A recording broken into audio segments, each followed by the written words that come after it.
Olá, queridos amigos telespectadores da Rede Século XXI, eu sou o diácono Eric Módulo, estamos começando o programa Eclésia para todo o Brasil. O programa Eclésia é um programa de catequese, um programa de história da igreja. Em muitas ocasiões a gente conversa aqui sobre a vida dos santos, assuntos relacionados às Sagradas Escrituras, enfim. É um programa de doutrina da Igreja Católica.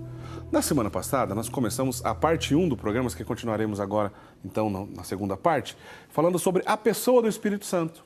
Semana passada conversamos sobre a pessoa do Espírito Santo na primeira parte com o padre Douglas Pinheiro, que está aqui do meu lado novamente, que inclusive é professor dessa matéria na universidade. Boa noite, padre Douglas. Obrigado novamente pela sua presença. Boa noite e agradeço pelo novo convite para estar aqui. Padre Douglas, o senhor é padre há quanto tempo, padre Douglas? Eu tenho 6 anos de ministério. 6 anos de ministério? Isso. O senhor sempre foi católico, padre? Nasci na Igreja Católica, de família católica, de criação católica. Na adolescência, eu dei uma boa desviada e fiz uma experiência fora da igreja com o espiritismo e depois com religiões de matriz afro-brasileira, Umbanda, Candomblé. Fiquei ali por 3 anos. Depois vivi uma experiência de conversão, de batismo no Espírito Santo, e aí então voltei às origens da fé, aí sim com propriedade, de modo definitivo. Eu perguntei isso porque nós vamos falar sobre a pessoa do Espírito Santo, a gente vai falar sobre alguns conceitos interessantes, mas logo de cara, então o senhor pode dizer que a ação do Espírito Santo o senhor sentiu em um determinado momento da sua vida, a ponto de fazer mudar de rumo, e aí está a conversão, e o senhor acabou se tornando cristão novamente, vamos dizer assim, até a ponto de seguir a vocação sacerdotal? Exato. Eu diria que a fé, ela sempre foi uma consciência minha. Meus pais transmitiram a fé, me educaram na fé. Então eu tinha consciência cristã, mas não tinha experiência cristã. A fé, quando eu digo fé aqui, não me refiro ao dom da fé, mas o conteúdo, o patrimônio da fé. Esse pode ser transmitido de uma pessoa para outra, mas uma experiência com Jesus Cristo só pode ser gerada pela pessoa do Espírito Santo. E, de forma muito misteriosa, Deus elege momentos, elege maneiras também de gerar em cada pessoa uma experiência pessoal pela ação do Espírito Santo. Comigo foi na adolescência, ou seja, a experiência com o Espírito Santo, ela não gerou em mim, naquele momento, nenhuma nova consciência, vamos assim dizer, sobre a igreja, sobre os sacramentos. Bom, eu tinha aprendido tudo isso. Certo. Eu tinha esses dados, eu tinha essas informações. Mas no momento em que eu fiz uma experiência com o Espírito Santo, tudo aquilo adquiriu cor, sabor, sentido, e deixou de ser uma informação para se tornar uma convicção. Enfim, uma obra de mudança de mentalidade, de paradigma, de perspectiva. Foi isso que o Espírito Santo realizou em mim, porque é isso que o Espírito Santo realiza na igreja desde o princípio. Quando o senhor fala na igreja desde o princípio, que princípio é esse? É Pentecostes? É antes de Pentecostes? E já aproveitando, então, e entrando no assunto para valer, o que mudou, na ação do Espírito Santo na igreja, na humanidade, antes e depois de Pentecostes? Pentecostes é a grande revelação do pensamento de Deus a respeito da humanidade. Veja, o grande revelador do Pai é Jesus. Disso nós não temos dúvida. A questão é a seguinte: as Escrituras dão testemunho de que Jesus, estando pessoalmente entre os seus, não gerou neles, até a ascensão, que foi o momento histórico em que se encerra a presença histórica, física ali de Jesus. Hora de pagar o Sírio Pascal. A hora de apagar o Sírio, Até ali, a ascensão, não há uma compreensão por parte dos apóstolos da missão de Jesus. Isso é importante ressaltar porque faz parte do mistério da Trindade. Jesus não se revela a si mesmo. Ele passa anos com os apóstolos, ele morre, ressuscita e mesmo depois da ressurreição os apóstolos ainda não compreendem. Isso você verifica de duas formas. Primeiro, o comportamento dos apóstolos. A ressurreição de Jesus não foi suficiente para tirá-los do medo e daquela paralisia. Eles permanecem sempre escondidos por medo dos judeus. Todas as aparições do ressuscitado dão conta de demonstrar isso. Então o ressuscitado entra no cenáculo e o texto sempre começa com o preâmbulo. Estando as portas fechadas por medo dos judeus, Jesus entra. Estando fechado. Então veja, o comportamento dos apóstolos não mudou, mesmo com a presença do ressuscitado. Depois, a mentalidade deles ainda não mudou. Os apóstolos tinham a mesma expectativa de todo Israel, de que Jesus era um Messias que viria para fazer a restauração de Israel enquanto nação política, uma restauração social da nação de Israel. Certo. E isso se encontra minutos antes da ascensão, quando os apóstolos perguntam a Jesus: Senhor, é agora que vais restaurar o reino de Israel? Atos dos Apóstolos 1. Veja, o capítulo antes de Pentecostes. E Jesus diz: não compete a vós, né, saber o dia e a hora, os caminhos do Pai, os caminhos de Deus, etc. Então veja, até ali os apóstolos não compreendiam.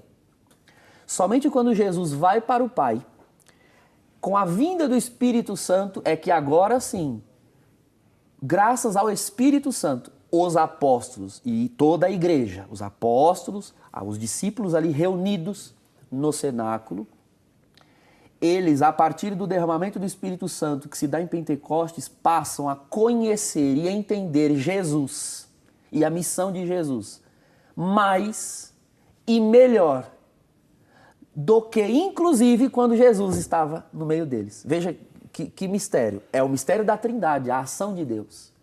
Cristo veio para revelar o Pai, pregou, anunciou, realizou sinais, viveu com os apóstolos e nada daquilo, 3 anos de ministério, segundo os sinóticos, os evangelhos sinóticos, 3 anos de ministério só fizeram real sentido naquele dia de Pentecostes, com Jesus enquanto pessoa histórica, ausente, porém presente através do Espírito Santo. Então essa é a grande novidade.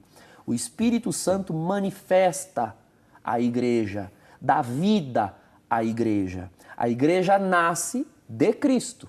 Quando ele chama os 12, quando ele educa os 12, né? Nós costumamos dizer que o colégio dos apóstolos, o grupo dos apóstolos é o seminário de Jesus. É aqueles que ele chama e vai preparando, formando.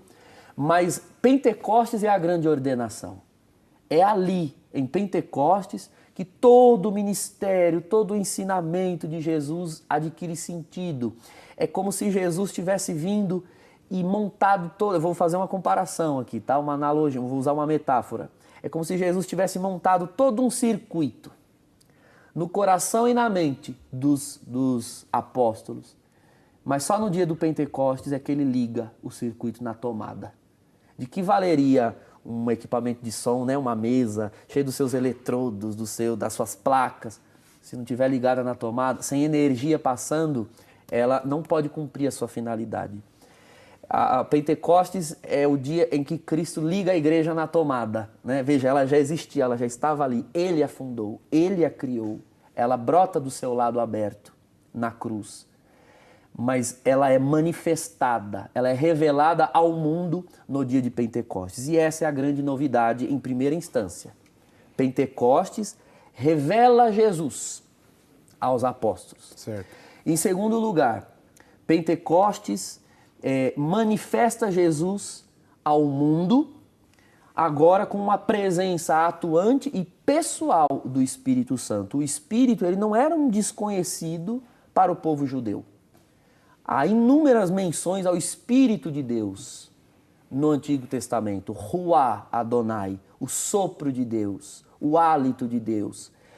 Mas sempre havia uma impressão de que o Espírito de Deus era uma força que vem de Deus, mas não Deus mesmo. Um hálito que brota de Deus, mas não Deus mesmo. Agora não. De Pentecostes em diante, nos Atos dos Apóstolos, nós vemos características claras, evidentes de que o Espírito é uma pessoa. Você vê na igreja primitiva, narrado em Atos dos Apóstolos, o Espírito falando, exortando, levando, impedindo, em inúmeros textos. Você vê Paulo dizendo, íamos para Éfeso, mas o Espírito Santo nos impediu. Estava indo Filipe em tal lugar e o Espírito Santo o arrebatou e o levou até Azoto e assim vai.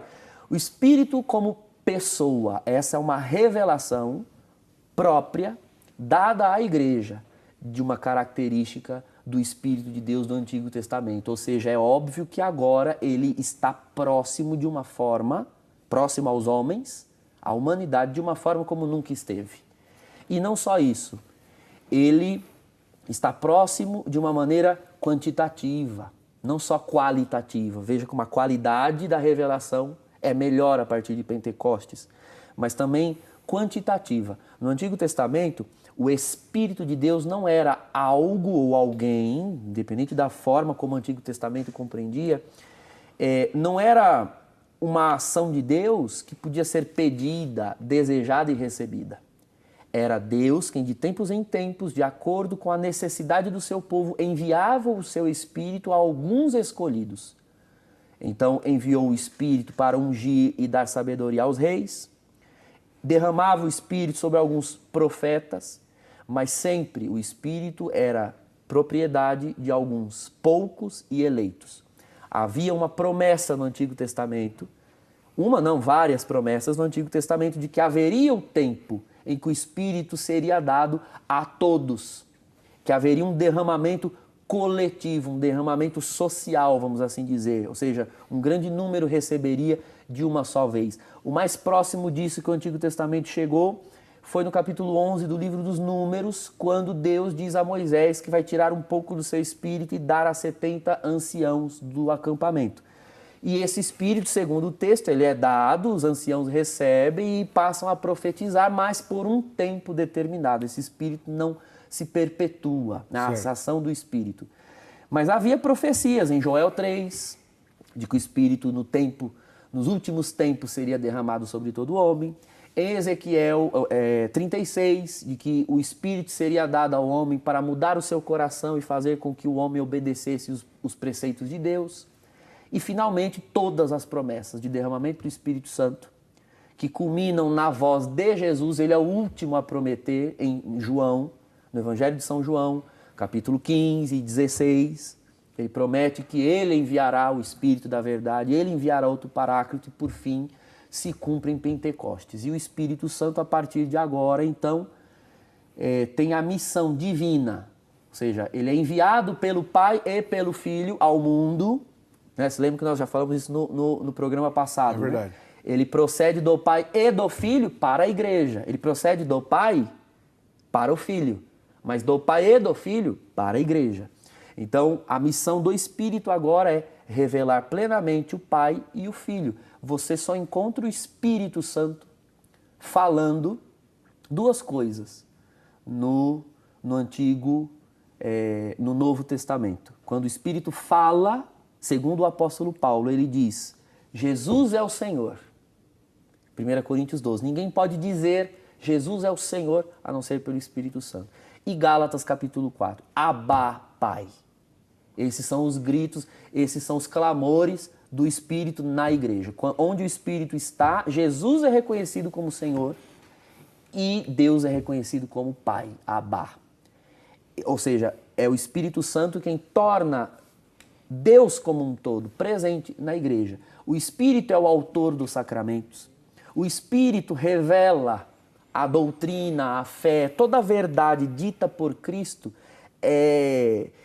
digamos assim, a verdade ela está condensada, ela é muito densa na revelação deixada por Cristo aos apóstolos. O Espírito Santo é essa água viva que ao longo da história vai diluindo essa verdade que é a única que foi dada plenamente por Jesus Cristo, mas ele vai diluindo e tornando mais clara ao longo da história, por meio do magistério e da tradição. É o Espírito Santo quem vai, portanto, vivificando, dinamizando, falando, corrigindo, conduzindo a igreja na história. Muito interessante. Eu gostei dessa expressão que o senhor usou, a comparação que o senhor fez da igreja que foi ligada na tomada, já existia lá o circuito, mas faltava a energia. Bom, a gente vai para o intervalo e a pergunta que eu vou deixar para o senhor no próximo bloco é justamente para a gente entender um pouco mais dessa igreja que foi manifestada no tempo, mas foi pré-figurada na história, sonhada por Deus. A gente consegue entender no tempo e na história, a partir de Pentecostes, essa manifestação visível, etc., desse corpo místico de Cristo, que já é o próprio reino de Deus iniciado, etc. Porém, a gente vê a ação desse Espírito Santo de diversas maneiras, especialmente no que diz respeito ao sacramento, que o senhor até citou isso na sequência.